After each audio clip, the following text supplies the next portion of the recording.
NTPC 5 inch का दवाल है रे मेरे भाई। तुम नौजवान हो यार, नौजवान हो, सर्व पहाड़ को कबाड़ सकते हो। तुम दशरथ मांझी हो, रखने के डरी खातिर न लगो कि धरना देगा पुलिस बुला लेंगे, कोई धरना नहीं। हम दो, हमारे दो नहीं, और तीसरा या चौथा को बागी बनाइए। तोहनी केवल बेलन भी नहीं चले भा, जरूरत पड़े तो बंदूक भी चलवे तो। सीएम का दबाव है और सीएम ने कंपनी वालों का चंदा दे दिया है। गलत मत करिएगा। जनता को यह आभास होना चाहिए, जनता को ये लगे कि ये गांधी का देश है, जनता को लगे ये गांधी का देश है। इसलिए मैं पुलिस प्रशासन के तमाम सिपाहियों से, तमाम अधिकारियों से यही कहूंगा कि आज ये क्षेत्र जो आप देख रहे हैं, धरना आंदोलन, जनता की आवाज अगर गांधी के रास्ते से आ रही है, आवाज को दूर तक जाने दीजिएगा, आप अवरोध उत्पन्न ना करें, मैं आपको ये कहना चाहूंगा। पुनः आज ये क्षेत्र सियासत के मामले में कितना आगे है, आज ये क्षेत्र डीएमटी के मामले में कितना आगे है, लेकिन यहाँ ढंग का पॉलिटेक्निक का कॉलेज हो, बीएड का कॉलेज हो या अन्य सुविधाएं हो, वो नदारत दिख रही हैं। इसलिए आज जनता को आवश्यकता है गांधी के देश में गांधी के तरीके से अपने सत्याग्रह की लड़ाई को एक बार बुलंद किया जाए, और फिर अगर काम ना बने तो भगत सिंह को याद किया जाए। ये मैं नौजवानों को संदेश दूंगा। बिल्कुल हम केवल इसलिए अंग्रेजों से गुस्सा में थे क्यों गोरे थे, अरे उससे ज्यादा जुल्म तो ये भूरे कर रहे हैं। हम इसलिए अंग्रेजों को हमने खदेड़ा क्यों अंग्रेजी बोलते थे, अरे उससे ज्यादा जुल्म हमारे बीच हिंदी, हमारी भाषा खोटा, कुड़माली तथा संताली जो भी लोग हैं हमारे बीच, जो आज हमारे बीच से ही थोड़ा ऑफिसर बन गए, हमारे बीच से ही थोड़ा काबिल हो गए, वे भी कहां कम है। इसलिए ये लड़ाई किसानों के अधिकार के लिए है, ये लड़ाई रैयतों के हक के लिए है। इस लड़ाई को बुलंद करिए और अंत में यही कहेंगे, चूंकि हमें यहाँ के बाद रांची जाना है, अंत में यही कहबो कि घारे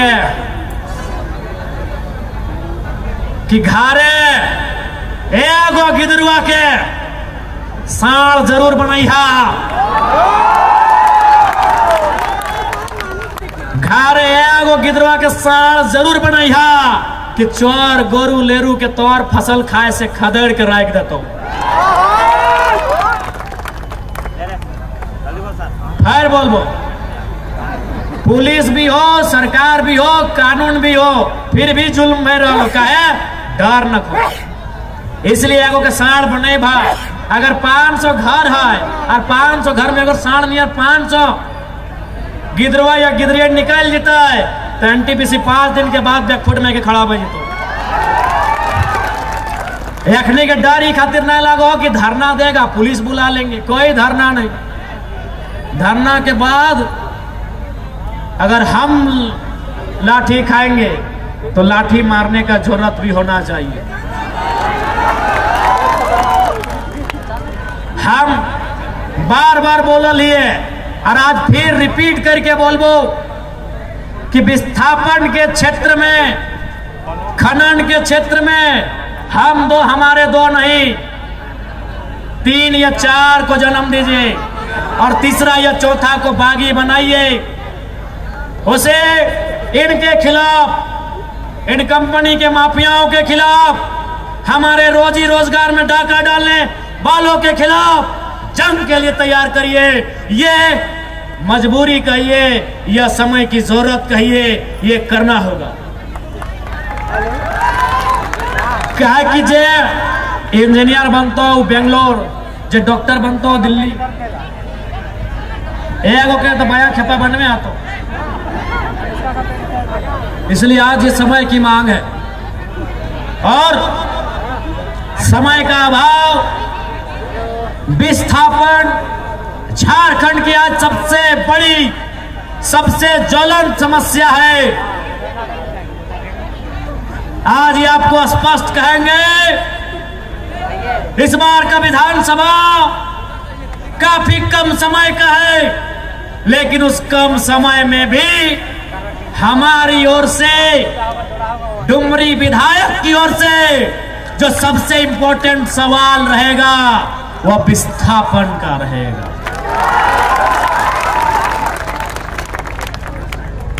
कलकुदरा का छाई डैम रहे या कोई विषय रहे, इस बार सदन में विस्थापन की गूंज से सदन गूंजेगा। यह आपको हमारा वचन है।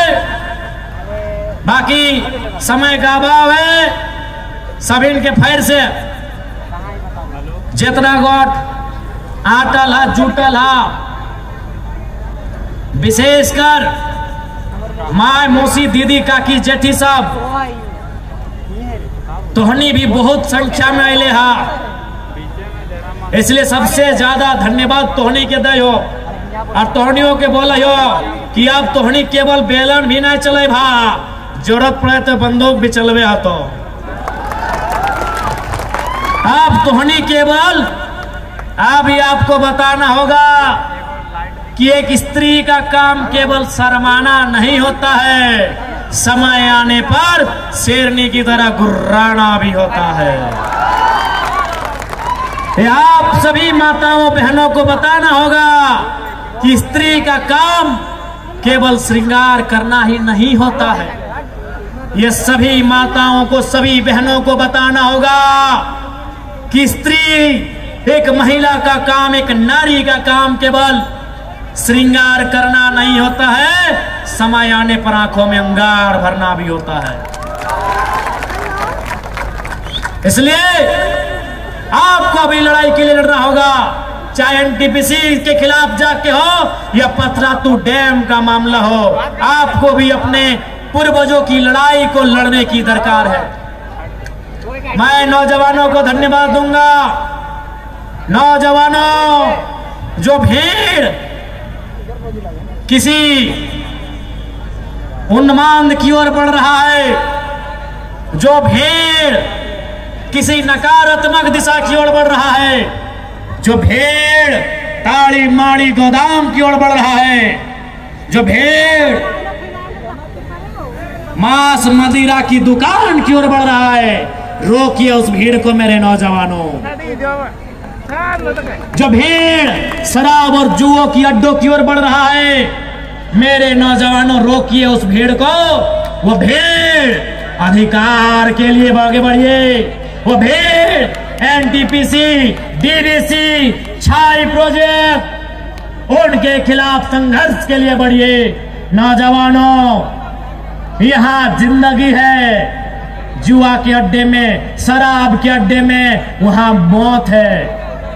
नौजवानों, जो भीड़ जुआ के अड्डे की ओर बढ़ रही है, शराब की दुकान की ओर बढ़ रही है, वह भीड़ अपने हक के लिए बढ़ो मेरे नौजवानों। क्योंकि अगर यहाँ सफल हो गए तो तुम्हारी आने वाली पीढ़ी को जिंदगी मिलेगा, तुम्हारी आने वाली पीढ़ी को अच्छी शिक्षा मिलेगी, तुम्हारी आने वाली पीढ़ी को अच्छा रोजगार मिलेगा, तुम्हारी आने वाली पीढ़ी को अच्छी दवा मिलेगी। इसलिए मेरे नौजवानों, रोको इस भीड़ को, जो शराब, जो मैक मधुशाला की ओर जा रहा है, जो मैं खाना की ओर जा रहा है, जो जुआ के अड्डों की ओर जा रहा है, जो दारू के ठेकों की ओर जा रहा है। रोको नौजवानों उस भीड़ को। तुम नौजवान हो यार, नौजवान हो, तुम दशरथ मांझी हो। एनटीपीसी 5 इंच का दवाल है रे मेरे भाई, अरे मेरे भाइयों, एनटीपीसी का दवाल 5 इंच का है। अरे तुम दशरथ मांझी हो, सर्व पहाड़ को कबाड़ सकते हो, तुम पहाड़ को कबाड़ सकते हो मेरे नौजवानों। लेकिन शर्त है, ये जुआ का अड्डा से नाता तोड़ो, शराब के अड्डे से नाता तोड़ो।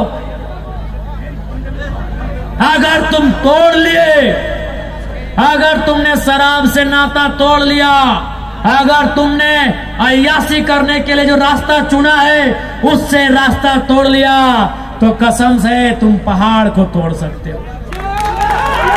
ये तुम्हारे कंधे पर जिम्मेदारी है मेरे नौजवानों।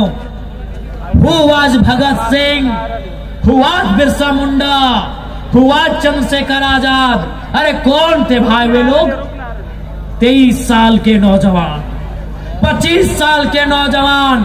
अरे कौन था अशफाक उल्लाह खान? अरे कौन था खुदीराम? एक 18-19 साल का नौजवान। तुम कौन हो मेरे भाइयों? तुम कौन हो? तुम उसी उम्र में हो। तुम में वही जुनून है, तुम में वही ताकत है। अब तुम्हें चुनना है, संघर्ष का रास्ता चुनना है या मधुशाला का रास्ता चुनना है। तुम्हें पाठशाला का रास्ता चुनना है या मधुशाला का रास्ता चुनना है, ये तुम्हें चुनना है मेरे भाइयों। मैं आज तुम्हारे बीच एक लीडर के रूप में नहीं, एक स्कॉलर के रूप में आया हूं, एक विचारक के रूप में आया हूं, एक विचार के रूप में आया हूं। मेरे नौजवानों, तुम्हें बदलना होगा अपना रास्ता, तुम्हें बदलनी होंगे अपने तरीके। तुम कहां जा रहे हो, तुम्हें जाना कहां है, ध्यान रखना मेरे नौजवानों। मैं धन्यवाद दूंगा तमाम नौजवानों का। अब मैं धन्यवाद दूंगा मेरे जितने भी हमसे उम्र में बड़े हैं। अनिल जी, चाहे हमारे भैया की उम्र में है, हमारे काका की उम्र में है, हमारे जेठा की उम्र में है, हमारे मौसा हमारे फूफा की उम्र में है, चाहे हमारे नाना और दादा की उम्र में है, मैं आपको प्रणाम करते हुए आपसे भी कहूंगा, आप समय निकालिए। अब आप अपने गांव से, अपने बच्चों से सब प्राइवेसी हो गए हैं। छोड़वानो प्राइवेसी और बुढ़वानो प्राइवेसी, सब प्राइवेट भाई गल। तू बुढ़वानो एका रहतो, छोड़वानो एका रहतो। अरे बूढ़ा बड़े बुजुर्ग लोग, हमारे नाना दादा के उम्र वाले, मौसा मामा जेठा साहब, पाकल पाकल चूल वाले, आपसे भी रिक्वेस्ट है, आप भी गांव का हाल लीजिए। आप भी नौजवानों को अपने उस दौर की कहानी बताइए जब आपने संघर्ष करके झारखंड राज लिया था। आप ऐसे मर जाओगे? हाँ, तो ऐसे मर जीवे के बताओ। जितना बुढ़वान, हाँ रागिया ना कि विधायक जी बुढ़वान बोलो, अब बुढ़वान के छोड़वान बोलबो की? जितना बुढ़वान, हाँ चूल पाकल पाकल, जे विनोद बाबू के टाइम, शिबू सोरेन के टाइम, टेकलाल बाबू के टाइम आंदोलन कर ले, हा ऐसे मर्जी भागी। बताओ चेंगनवैन के, बताओ चेंगनवैन के कि की रकम तोहनी लड़ले हला, की रकम पटकल हला, की रकम आंदोलन कर ले हला। बताओ तोहनियो प्राइवेसी खोजा, खैनी खा हा और प्राइवेट तोहनियो करा हा, वो सब ना चलतो। तोहनियों के धन्यवाद, धन्यवाद देंगे लोकतंत्र के चौथे स्तंभ मीडिया बंधुओं का। मीडिया बंधुओं, भारत की आजादी में एक योगदान लोकतंत्र के चौथे स्तंभ का भी है। ये हमेशा महापुरुषों ने भी स्वीकार किया है, चाहे महात्मा गांधी रहे, पंडित नेहरू रहे, नेताजी बोस रहे, सबने माना है कि भारत की आजादी में योगदान मीडिया का भी है। इसलिए मीडिया आज भी वही काम करे जो भारत की आजादी के लिए आपने किया था। आपका काम, अरे आपके बारे में तो कहते हैं कि जहां ना पहुंचे रवि वहां पहुंचे कवि, कवि माने कलम। हे मीडिया बंधु, आपका धन्यवाद। और आपसे आग्रह करेंगे, जहां नेता चुप हो जाए, जहां एसपी साहब चुप हो जाए, आप प्लीज वहां बोलिएगा, जोर से बोलिएगा, क्योंकि आपकी कलम में वो ताकत है। Mahatma Buddha, light of Asia, Sikandar, that कोई नहीं जानता है, सिकंदर तलवार लेके निकला था मीडिया भाइयों, भुला गया दुनिया उनको। लाइट ऑफ एशिया बुद्ध को कहा जाता है, वो विचार लेके निकले थे और विचार आपकी कलम में है। मैं मीडिया के साथियों से अनुरोध करूंगा, जब जब मुद्दे आए उन्हें मजबूती के साथ आप अपने पन्नों में स्थान देने का काम करें। इसी के साथ मैं आपका धन्यवाद दूंगा। मैं धन्यवाद देना चाहूंगा बड़ा बाबू, छोटा बाबू, मंझला बाबू और संझला बाबू का। हाँ बाबू, जरूर आपका भी धन्यवाद दूंगा। और संगे संगे जितना पुलिस वाला हाथ तोनी भूल गया कि तोनी हाले फिलहाल दौड़ के नौकरिया ले ला, से पहले तोरनी को पप्पा हेगले कर हालो ना, तो तोहनियों के धन्यवाद दिए के साथ साथ बोलबो उरु तुरु काम नहीं करिया, लाठी चार्ज उरा जिसम नहीं करे जरूरत हो, दबाव हो आए के धमकाए दिली इतना काफी हो, बाकी नहीं करिया। धन्यवाद तोहनियों के।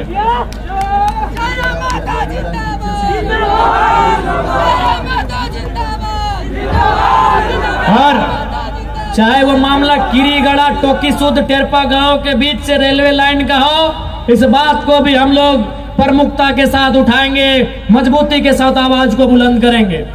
अब हम धन्यवाद देंगे हमारे जेल कैंप परिवार के तमाम साथियों, तमाम दीदियों को। रामगढ़ जिला बड़का गांव विधानसभा अंतर्गत हमारे पार्टी के तमाम महिला नेत्रियों, रूपा दी, लीलावती दी, अनिता दी, सुनीता दी, तमाम दीदियों को, साथ ही साथ हमारे जो जिला अध्यक्ष, प्रखंड अध्यक्ष, सभी विंगों के अध्यक्ष समेत पूर्व प्रत्याशी, पूर्व तमाम मांडू के भी प्रत्याशी हैं, रामगढ़ के भी प्रत्याशी हैं, बड़का गांव के भी प्रत्याशी हैं, हमारे केंद्र टीम के भी तमाम हमारे भाई लोग जो पदाधिकारी हैं। अच्छा, मनोरंजन दा का जो युवा मोर्चा के अध्यक्ष है, प्रयाग दा जो रविंदर दा, हमारे पतरातू के मोछू वाले भैया, हालांकि हम मोच नहीं रख रहे हैं, चंदन दा, परशुराम दा, राजीव दा, अजय दा, सभी के धन्यवाद।